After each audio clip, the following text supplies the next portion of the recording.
De esa manera vamos a lograr trascender solamente la formación disciplinar de nuestros estudiantes y realmente vamos a estar haciendo un aporte a nuestra sociedad. El segundo tema importante, acabamos de ver el tema de los objetivos. Vamos a ver ahora el tema de la conexión emocional. Hay amplia literatura que da evidencia científica de que establecer una conexión emocional correcta con los estudiantes ayuda a que se logren de mejor manera los objetivos de aprendizaje. Entonces no pasa solamente por tener una clase más amena o un ambiente más amigable, sino porque realmente hay algunas variables de orden pedagógico, incluso neurológico, que se pueden potenciar cuando nosotros establecemos una buena sintonía emocional. Acá, por supuesto, cada profesor tiene su estilo, cada profesor encontrará la forma de hacer eso, que puede ir desde un saludo atento, una puesta en común, es decir, cualquier actividad que haga que el estudiante se sienta bienvenido y parte de nuestra aula. Seguramente más adelante, cuando se estén haciendo las consideraciones sobre didáctica, se van a ver algunas herramientas concretas que se pueden utilizar para lograr esta conexión emocional. Y el tercer elemento tiene que ver con hacer la reflexión sobre cómo aprendemos. Y por supuesto, en este espacio no vamos a profundizar sobre teorizaciones de orden pedagógico, pero sí es importante que como docentes tomemos en cuenta que en nuestras aulas vamos a tener estudiantes que tienen diferentes estilos de aprendizaje. Me permito traer este ejemplo a este espacio porque creo que resulta evidente que si por alguna circunstancia nosotros terminaríamos dándole una clase a los Avengers, seguramente sería evidente que no podríamos enseñarle de la misma manera a Hulk que al Capitán América o que a Thor. Seguramente tendríamos que hacer algunas adaptaciones en cada uno de los casos. En nuestra aula tal vez no es tan evidente, pero también tenemos estudiantes con diferentes estilos de aprendizaje. La aproximación que tomamos en UTEPSA a esto está basada principalmente en la propuesta de David Kolb, quien habla de los aprendizajes, los ciclos de aprendizaje experiencial que reconocen precisamente esta situación de diferentes estilos de aprendizaje. La propuesta de Kolb es muy sencilla. Dice, en una clase tiene que haber un momento para hacer, para pensar, para comprender y para aplicar. Por eso él dice, debería haber un momento donde hay una experiencia concreta, un momento de reflexiones, un momento de teorización o conceptualización, que es muy importante en la academia, y un momento de aplicación. De esa manera, estamos de alguna manera garantizando que los diferentes estilos de aprendizaje que tenemos en el aula van a tener su momento especial para apropiarse de los conocimientos o las habilidades que estemos considerando ese día en el aula. Los estilos de aprendizaje que propone Kolb están relacionados con el estudiante activo, el estudiante reflexivo, el estudiante teórico y el estudiante pragmático. Aquí tengo que aclarar de mismo Kolb como fuente que esto no se trata de poner una etiqueta a los estudiantes y también se entiende como que tenemos una tendencia a uno de estos estilos, pero no es de ninguna manera algo determinante. Pero efectivamente vamos a tener estudiantes que necesitan hacer o van a aprender mejor cuando hacen. Tenemos estudiantes que van a aprender mejor cuando analizan, otros aprenderán mejor cuando comprenden o reflexionan las situaciones y otros aprenderán mejor cuando aplican lo aprendido.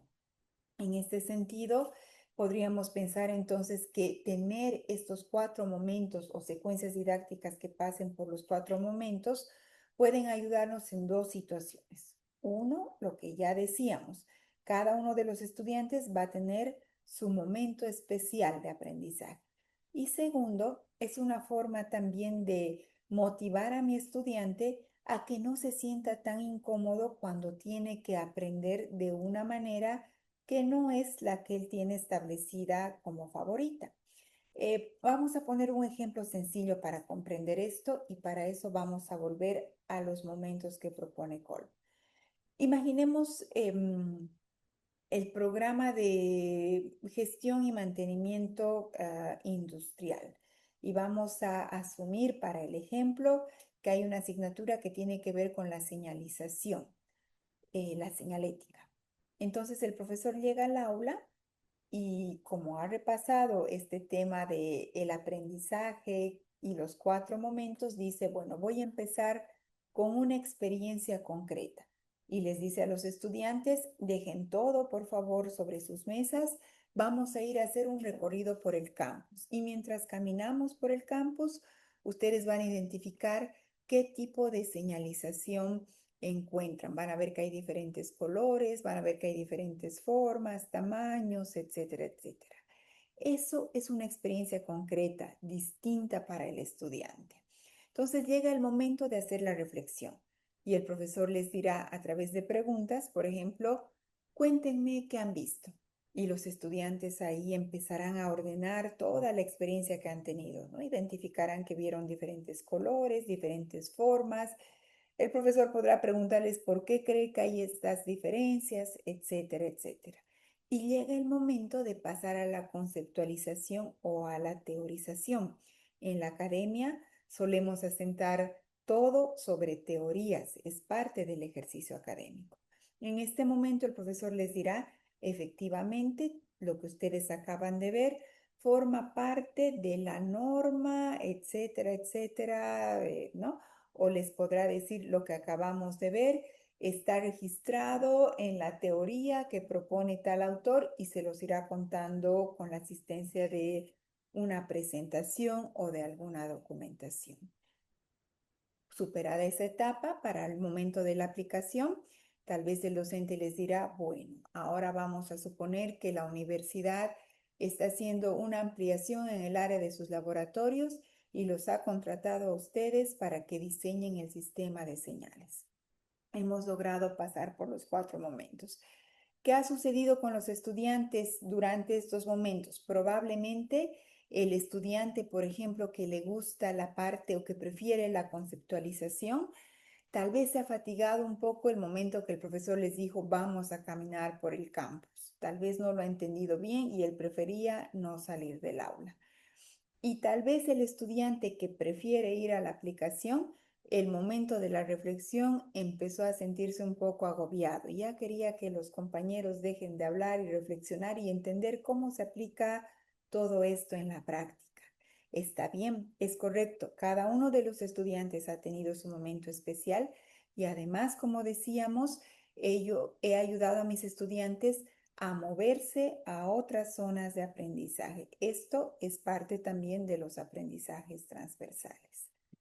De esta manera, entonces, podríamos sintetizar que nosotros no solo queremos enseñar los contenidos, sino queremos que nuestros cronogramas de actividades sean el diseño de una experiencia que pasa por momentos en que el estudiante va a hacer, va a pensar, va a comprender y va a aplicar. Esto no quiere decir que tiene que ser un ejercicio matemático, de siempre en una clase tengo que tener los cuatro momentos y que van a durar la misma cantidad de minutos. No va por ahí, es una aproximación. Sobre esto ustedes podrían, por ejemplo, decidir que en un encuentro van a pasar dos veces por estos cuatro momentos. O alguien dirá, no, a mí en un encuentro me va a alcanzar apenas para hacer la parte de la conceptualización, porque primero el estudiante tiene que entender bien los conceptos, pero en el siguiente encuentro sí que voy a garantizar que tengo las actividades para atender los otros estilos de aprendizaje, ¿sí? La recomendación general es que en una experiencia, en una clase, podamos pasar por el ciclo, pero también entendemos que cada caso es distinto. Sí, en la conformación final del plan de clases deberíamos poder reconocer estos matices. Esta tabla que tenemos acá nos ayuda un poco a comprender entonces el rol del estudiante y el nuestro en cada una de las etapas. Por ejemplo, en la experiencia, el estudiante vive algo, me fui a caminar por el campus. El profesor tiene que proponer la actividad, tiene que planificarla previamente.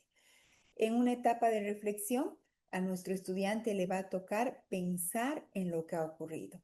Entonces, el docente tiene que facilitar ese tema de reflexión del pensamiento a través de preguntas, podría ser algún debate o alguna discusión. El momento de la conceptualización, al estudiante le toca comprender las teorías y al profesor explicar los conceptos. Exponer un marco teórico, compartir un documento, pedirles a los mismos estudiantes que ellos expongan las teorías, invitar a un experto. Hay diferentes maneras de lograr esto. Y en el momento de la aplicación, el estudiante tendrá que usar lo que ha aprendido y el docente, por supuesto, tiene que proponer la práctica, ¿no? Entonces, esto ya en un ejemplo concreto podrá ser un ejercicio, un proyecto o cualquier otra forma que podría tomar la actividad. Nuevamente, cuando se esté viendo el tema de didáctica, seguramente se incluirán más ejemplos de cómo podemos abordar estas situaciones de manera específica. Así que al final, con estas tres consideraciones que hemos hecho, que vamos a enunciar brevemente, pensar en los objetivos, pensar también en la conexión emocional y tener en cuenta que vamos a tener diferentes estilos de aprendizaje y que eso debería ayudarme a pensar en clases con secuencias didácticas variadas. Después de eso, ya podemos empezar a configurar nuestro cronograma de actividades. Me he permitido aquí traer dos ejemplos. Uno, por ejemplo, para el programa que tenemos que es el MBA, la asignatura Dirección Empresarial. Es solamente un ejemplo. Entonces, tenemos el resultado de aprendizaje y aquí está el ejercicio que ha hecho el profesor. Primero, el profesor cuando recibió la invitación ya tuvo la claridad de cuántos encuentros son y en qué fechas están programados en estos encuentros. Eso lo vamos a incluir en la columna de fechas. Las unidades y los temas van a resultar del ejercicio de distribución que haga el docente, nuevamente como la autoridad y el experto en la temática. En este caso, por ejemplo, el profesor le ha asignado un encuentro a la unidad de fundamentos estratégicos, uno al análisis del entorno, uno a la formulación estratégica y probablemente a la implementación le ha asignado el encuentro 4, 5 y 6. ¿Es esto un error? De ninguna manera. El profesor podría decir, efectivamente, para cada uno de los tres primeros temas me alcanza una clase, pero la implementación es un tema muy importante, abarca mucho contenido, tengo que desarrollar muchas prácticas con los estudiantes, entonces a ese le voy a asignar 3 encuentros. O por ejemplo, este profesor podría haber considerado lo siguiente, podría haber dicho, toda esta parte de fundamentación y conceptos es importante, pero el análisis del entorno necesita más tiempo. Entonces, en el primer encuentro voy a ver los fundamentos estratégicos y la primera parte de la unidad de análisis del entorno. Entonces, acá pudo haber tenido unidad fundamentos estratégicos y la unidad análisis del entorno. Obviamente, con la distribución de temas. Si vamos a ver las actividades de aula, este profesor ha propuesto en el primer encuentro hacer una presentación del módulo y expectativas. Aquí estamos atendiendo esta parte de la conexión emocional. Hay una discusión guiada sobre decisiones estratégicas reales, hay una exposición del docente y hay un análisis grupal de un caso empresarial. Si tratamos de reconocer estas actividades en las que describe Kolb, tenemos acá alguna actividad de reflexión, tenemos alguna actividad de teorización, esta probablemente sea alguna actividad ya de aplicación. Y fíjense lo interesante que las actividades para fuera del aula están relacionadas con lo que va a pasar en el encuentro número 2. Entonces, seguramente este profesor ha reconocido que para entrar a análisis del entorno, el estudiante tiene que venir ya con información previa. Entonces, le ha dado de lo que comúnmente llamamos como tarea leer sobre el análisis del entorno. Entonces, seguramente en esta lectura, por ejemplo, ya había información sobre el análisis PESTEL, de tal manera que el estudiante ha hecho su teorización en casa, reconociendo los momentos de Kolb, y llegamos directo a hacer alguna aplicación práctica del análisis PESTEL. Trabajamos en equipos, hay un tema de reflexión con la discusión de los resultados y probablemente reforzamos la teorización con la síntesis del docente. Y la tarea o la actividad fuera del aula tiene que ver con un diagnóstico del entorno competitivo de la empresa o el sector.